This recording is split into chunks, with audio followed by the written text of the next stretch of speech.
And don't let a little bump in the road keep you from continuing to try to grow some great quality local food.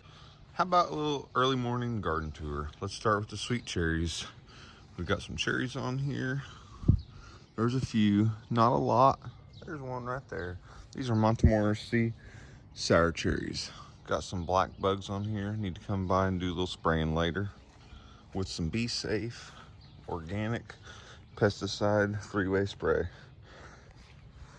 We got some mint in here, but it's kind of dying off a little bit, honestly. It's not looking as great as normal. That's okay though. It's invasive. I didn't really care if it stayed anyways. Here we got our red raspberries. This one was given to me by a family friend. Got to get rid of all that winter dieback. We've got a lot of good growth coming for next year.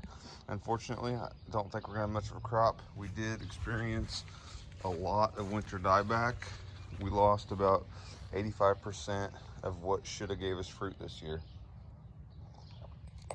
The new varieties that I grew, I have a video on planting these. You'll have to forgive me, I forget what they're called at this moment, but they are doing great. So we're gonna hopefully have a lot of raspberries in future years, even though this year we're probably not gonna have any. Come on down. This is my perimeter garden, which normally I have zinnias and other beautiful flowers planted. We've had 18 inches of rain in the last month, and there's just absolutely been no way to do anything over here yet. So that's that. Here we have our corn patch. Had to replant this 3 times. Hopefully this time we're actually gonna get, looks like we got the spikes coming up. Like I said, this has been replanted 3 times. And looks like this time it's taken. I've got some thinning to do. I've got some hoeing to do. And I've got some skips that need filled in. Just part of it. Blackberries, that's definitely a success. Blackberries always tend to do very, very well for me. I've had this patch going I've had this specific patch going for 14 years. That's when I planted it 14 years ago. It's doing absolutely great. Elderberries, which I planted last year, they're full of flowers. They'll be flowering soon. Excited about that. I'll step back here. We'll take a look. Our figs. Figs are a fall item. They will develop little nodes and figs on the canes themselves. In my zone, they die back every year, but you do get new growth and you will get figs on that new growth. Here we have our peach trees looking absolutely wonderful. We planted this peach tree last year. We do have some peaches on there. Next 2 trees here are pears. We will not have pears this year. And then we have 3 apple trees, and we will not have apples this year. Those were all planted last year. It's gonna be at least another year before we think about having a few apples and pears. Here's another elderberry. This one, you can see the start of little flower buds in there. It's not as developed as far as flowering stage as the other one. They are the same variety, but just like people and lots of other things in life, they all have their own timelines on when they're going to fully develop. Here we have our blueberries. We have 1, 2, 3, 4, 5, 6 blueberry plants. Unfortunately, this one here has died. This one died back considerably. It's doing okay.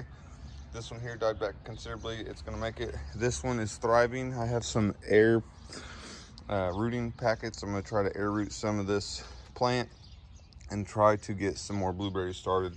This one's doing okay, but it's just surviving, so I'm not really gonna try to propagate off that. Over here, we have our celosia.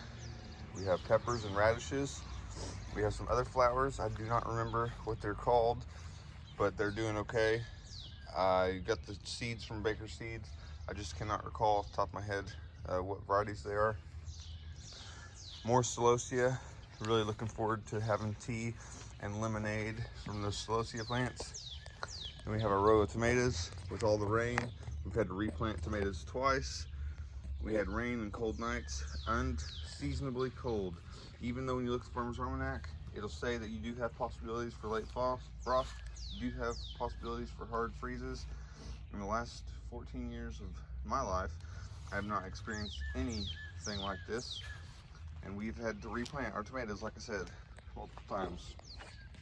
We got some cabbages, had some early pest damage on a few of them, but they are coming back and they are looking good. I had some bok choy seedlings started, and then I started some pepper plants in between.